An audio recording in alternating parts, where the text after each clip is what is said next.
The system that we have in place now was basically sort of crafted in the 70s, and it uses a term, and it's kind of a funny term, but I think we need to talk about it.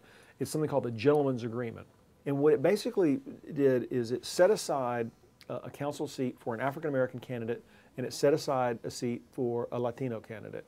And it basically said, okay, we're not going to have districts, but we're going to have these seats, and therefore we're going to sort of engineer into a council some diversity.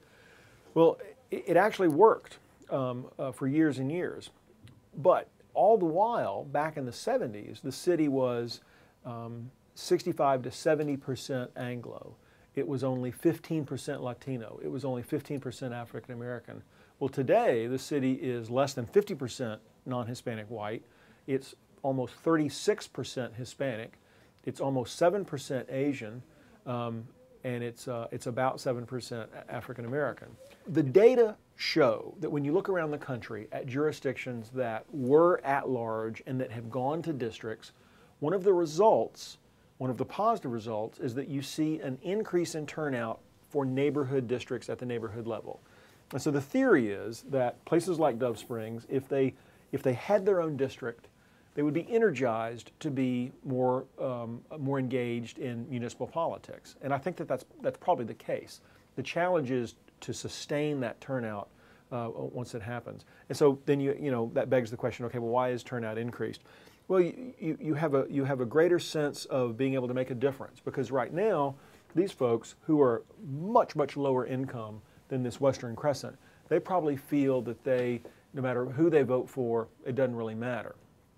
Now that could change, because if they came out in numbers, they could probably coalesce and galvanize their votes and direct them toward a candidate.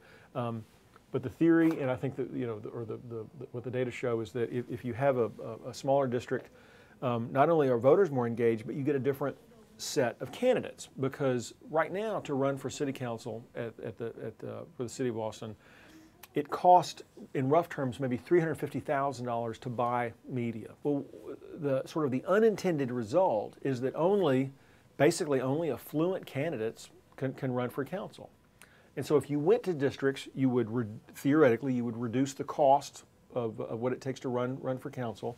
Certainly, if you're running for a district over here in the Southwest, you'd probably still have to buy TV, no doubt about it. But if you ran for the Southeast District, you would probably spend a lot more time just walking the district. You would buy ads in La Prensa, and because 85% of this population down here is primarily a Spanish-speaking population, it'd be a very different way to campaign. Probably the largest obstacle of successfully going from an at-large system to single-member districts is how would we ensure the election of an African-American candidate? Because right now, under the gentleman's agreement, you have this set-aside reserved seat for an African-American candidate. Well, then the theory is, well, okay, you're going to create a district that would enable the election of an African-American. And that's where sort of the demographic change really comes into play. Austin, like every other large North American city, has seen an intense suburbanization of black households. And so today, and when you look at the newly released Census 2010 data, you can see that there's hardly any concentration at all in East Austin of African American households. But simply put, there'd be no way to draw a district that would have even not just a majority African American, but even a plurality of African Americans. And so any district that you drew over here in East Austin is going to be, the African Americans are going to be outnumbered by Hispanics.